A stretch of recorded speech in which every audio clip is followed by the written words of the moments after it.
I'm going to share with you, quite possibly, in my opinion, one of the nastiest, meanest things that anyone could ever say to a person, especially to me. And it is simply, "You're not acting like the person Mr. Rogers knew you could be." That line would cut me to the core if said in a critical way of myself. Mr. Rogers is, of course, a Presbyterian icon. We get to claim him. He actually went to Pittsburgh Theological Seminary, and his influence is still felt there today because they still, to this day, have a sweater day where you're supposed to wear a sweater in honor of Mr. Rogers. And his show was absolutely amazing. His show was full of love and gentleness and kindness. Interestingly enough, the reason that he always said after a certain point, he started saying, "I'm feeding my fish now." And the reason was because there was a child who was blind who would watch the show and was worried about the fish because she had not heard him say that he was feeding the fish. And so after that, he took special care to announce him feeding the fish so that she wouldn't worry. That's nice. That's very kind. And he believed in people. He believed that people could be this force of good and kindness and gentleness in the world.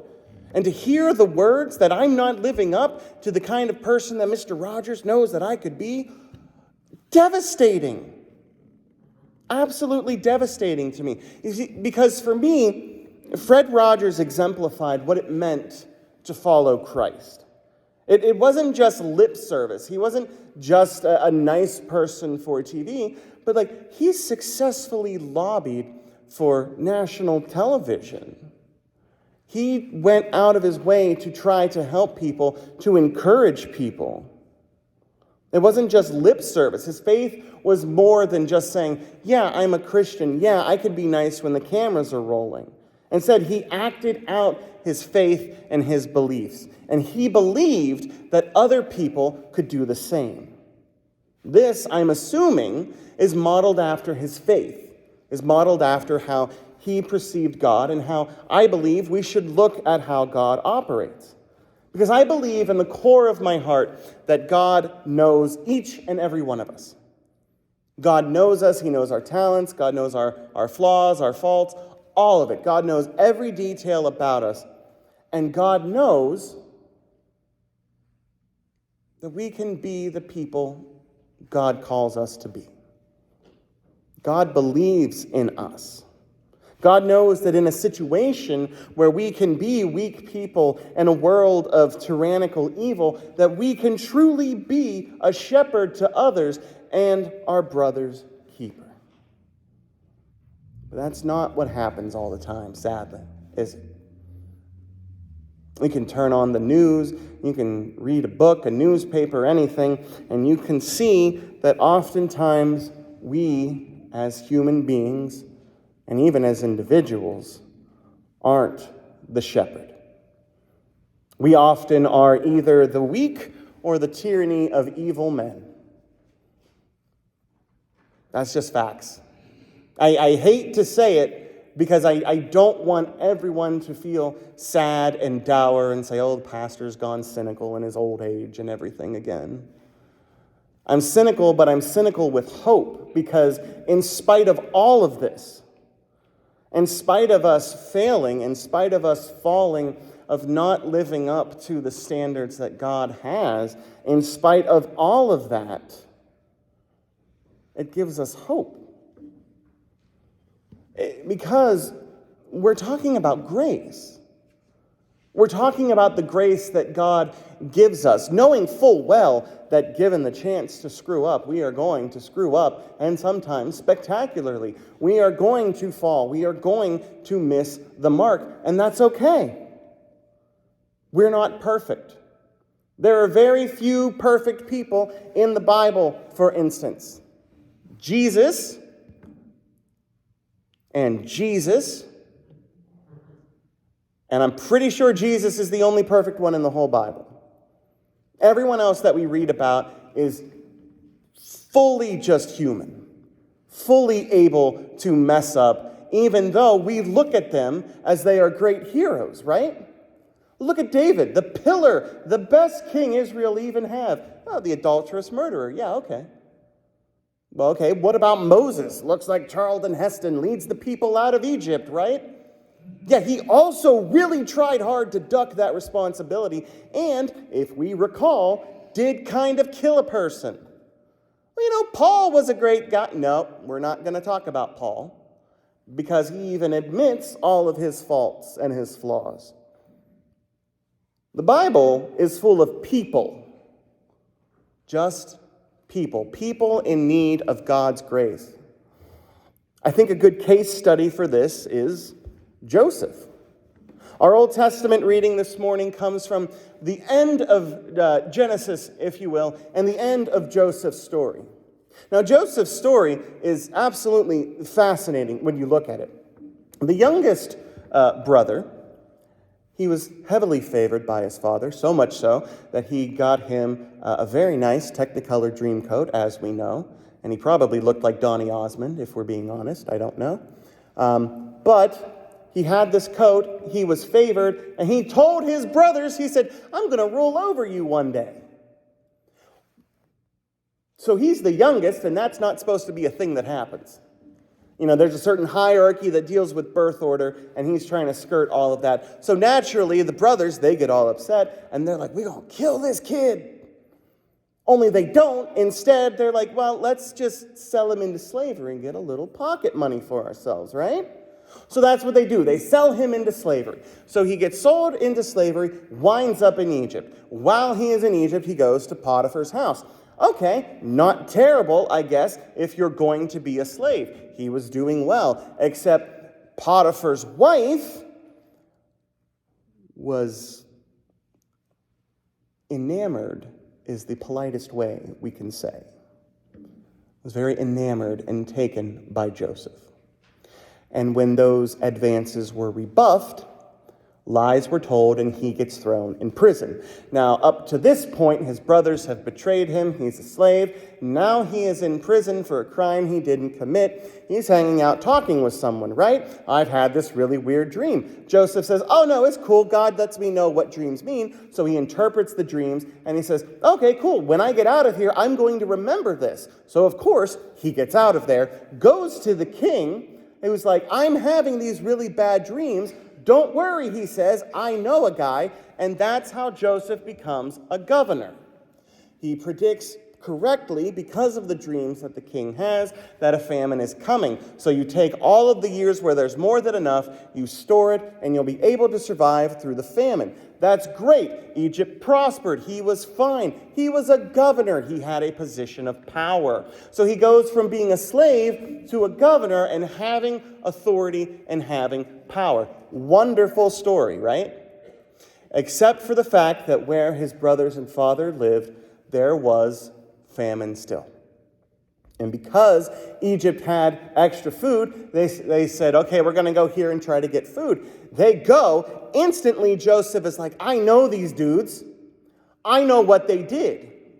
He now has a younger brother whom he frames.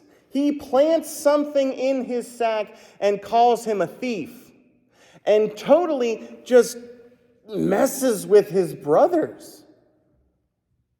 And then there's the reconciliation and stuff. But when you look at the reconciliation, it's crazy. Like, as a sibling, as someone who watches siblings interact, let me be the first to explain, if you don't have a sibling or anything like that, eye for an eye functions to a T. Have you ever called a kid out on something that they did wrong? And suddenly, it's like they're on Law and Order trying to make a plea deal, telling you everything bad everyone else did. Happens all the time. Whenever you get called out for stuff, you want to react and you want to try to get other people in trouble. It's an eye for an eye. And Joseph sees his brothers and he thinks to himself, I'm going to scare them so much. And he just completely messes with them. And then suddenly he just goes, surprise, it's me, Joseph. And the brothers are just dumbfounded. They are so shell-shocked at this point that they can't say anything. They can't even fathom and understand what is going on. I mean, this man that stands in front of them is not only their brother, but he is the brother that got sold into slavery. He is the brother whom they effectively abused and cast out, wrote off as dead, told their dad he was dead, and now he's a governor in Egypt. The implication here is that you never make people in power and authority mad. Joseph, by virtue of his power, has every right and every authoritative might to deal with his brothers. Revenge. Sometimes we think of justice as revenge, right? That's what we think sometimes. But this would be a case of revenge. They wronged me. And so he goes on this diatribe about how I have forgiven you, but I have not forgotten what you have done, which I think is probably why he goes out of his way to scare them, to really terrify them. He did a very sneaky and underhanded thing, because as I sit here and I look at this text, I think to myself, if the goal was reconciliation, why the subterfuge? Why not just go up to them and say, I have forgiven you? You know, like when we read the story of the prodigal son, like that's what the dad does, right? Like he runs up to the prodigal son and is like, I've forgiven you, you're my son, blah, blah, blah, all that stuff. There's not a moment of hesitation, but Joseph hesitates. He stops and he waits and he gives into his humanity even just a little bit.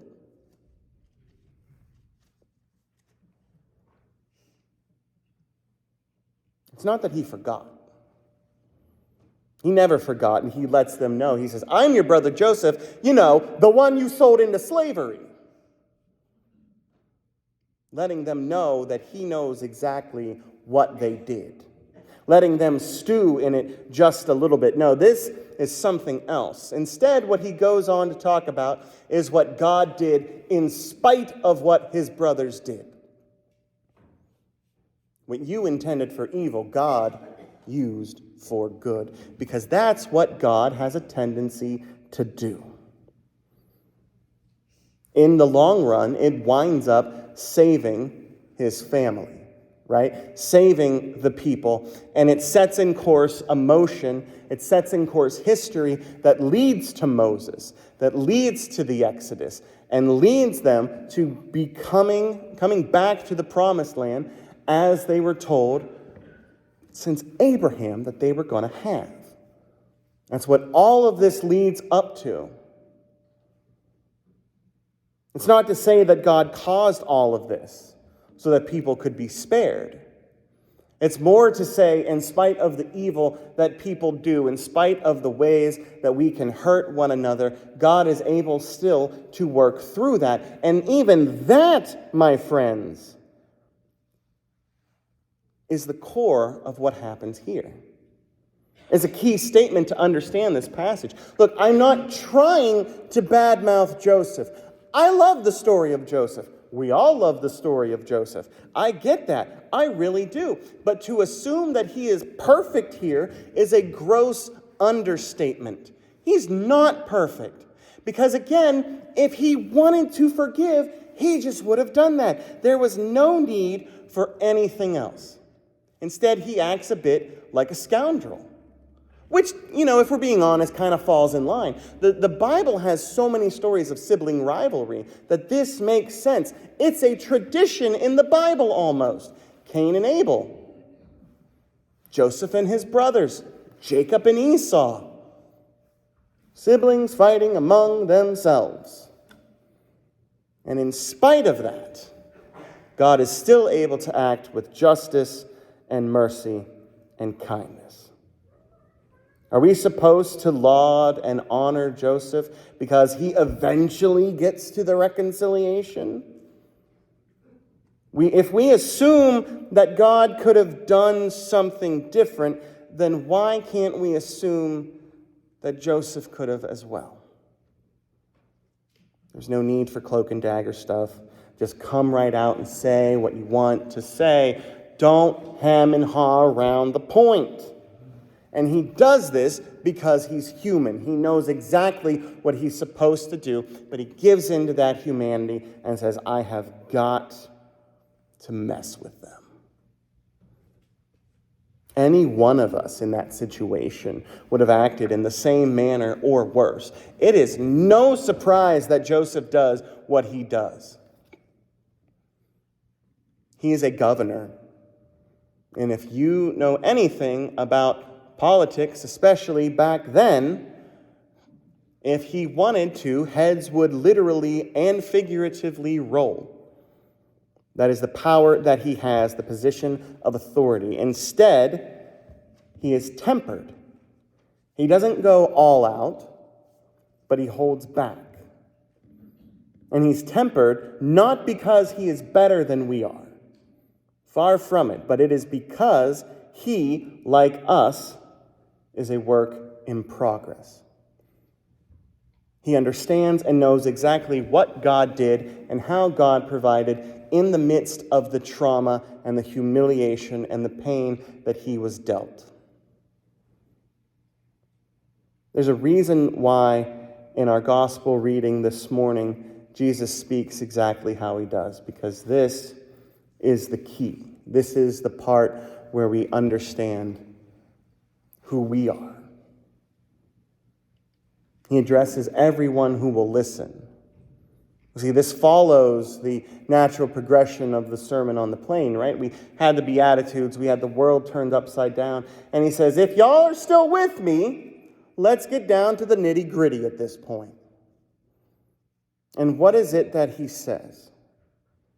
He says some of the most terrifying things in the world. He describes how people in a covenantal relationship with God are supposed to function. And that's an important word here, supposed to. This is how people are supposed to act when they are in a relationship with God. It's not fun at all when you look at this list. Love your enemies, do good for those who hate you. Well, you know, like everybody, those who hate you, well, that's not fun or easy. Bless those who curse you, pray for those who abuse you. Oof. That's not really going to jive with humanity. If anyone strikes you on the cheek, offer them the other. Awesome. I don't like getting hit once, and now you're telling me that I should be hit twice. If anyone takes away your coat, do not withhold your shirt. Wonderful. So now I'm not only cold because I don't have a coat, I am now cold because I now don't have a shirt. Give to everyone who begs of you, and if anyone takes away your goods, do not ask for them again. Do to others as you would have them do to you. That's the core, right? The golden rule. Do unto others as you would have others do unto you. That's a nice little bumper sticker that we have on our cars. That's a nice little phrase that we teach our kids to remember. Treat other people how you want to be treated. And how are we supposed to treat? How do we want to be treated? We want that mercy. We want that goodness. We want all that good stuff. And Jesus says, if that's what you want, awesome. Do that to other people. I got to be nice to people I don't like. Yeah. I have a laundry list of people that I am less than a fan of, we will say. As I think most of us know people that we are less than a fan of. And we are supposed to love them anyway. And Jesus goes on to say, if you love those who love you, what credit is it for you? Even sinners do that. He says, come on, guys, everyone does that. Everyone's nice to people who are nice to them. Everyone gives to people expecting to get something back, and there's no such thing as a free lunch. If you do good to people who do good for you, what's the point? I mean, that's transactional. Like, that makes sense. That's how the world operates, right? Instead, Jesus is saying, go beyond. Go above. Because you're built different. You're supposed to be different. You're not supposed to be the same as everyone else. You don't want to be judged? Awesome. Don't judge other people. You don't want to be condemned? Awesome. Don't condemn other people. You want to be forgiven? Awesome. Forgive other people. All of these things, Jesus says, this is how the world is supposed to work. And when we see that, we think to ourselves, what in God's green earth did we sign up for, calling ourselves Christian? It's a struggle to go against our human nature, who we are at the core of our being. It is a struggle every single day to be the people that God knows that we can be. I can prove it to you. Everyone is nice while driving until they get cut off. My first year driving in Pittsburgh, I thought a certain hand gesture was how they said hello up there. I saw it a lot. And I always had this thing where if someone did that to me, my gut reaction was, to respond in kind. So instead, I trained myself to just smile and wave, which probably agitated them worse because it was a very passive-aggressive thing to do. But it was not responding with that meanness and that animosity, though. Because we're supposed to be different, and if you're supposed to be different, you're supposed to act differently. But it's hard. The good news is we're not in this alone, because while we know what we should do and we don't do the thing that we're supposed to do, God comes to us and says, let me help you with that. The fancy theological term for this is sanctification, the process of sanctification. And the best way to describe it is if you've ever worked with clay. If you've ever made a bowl, a plate, or something like that, it's a process in where you're taking this ugly, dirty lump of material and shaping it into something useful. I have watched enthralled while I have seen people make these ancient style Japanese and Chinese teapots. Oh, it's so cool. They just take this thing, they get a piece of wood and they gently tap it down, right? And these wooden tools, and they cut out this nice curved thing, and they're patting it together, and they're scoring it where they need to, and adding the slip on it and just patting it down. And the whole process takes a really long time, but it's on the internet, so it takes 3 minutes. But the amount of care it takes to take something weird and misshapen and ugly and turn it into something beautiful, that's amazing. That's why we have images in the Bible of God being the potter and us being the clay, because that's what God is doing to us.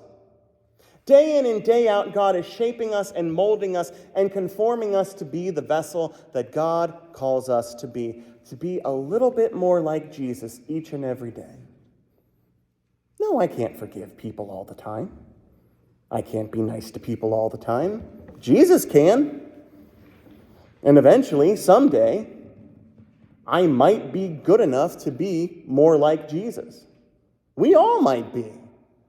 But it's not something that happens all of a sudden. It's not just oh, I'm a Christian now, so that means I'm going to be super cool to everyone and super nice to people. That is 110% not how this works, because you can probably count people who call themselves Christian and are just mean and bitter and nasty sometimes. And it's where's the disconnect?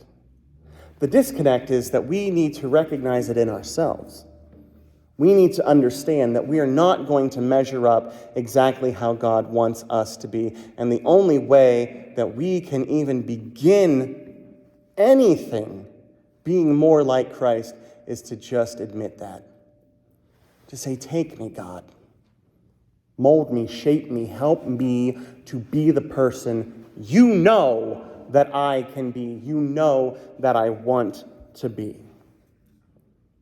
The golden rule is not enough for those in relationship to God, because everyone does it. We have to go beyond. And we try. We try each and every day as we walk this path, as we journey in this process of sanctification. Not a one-and-done thing, because you, my beloved, are a work in progress, and that's okay.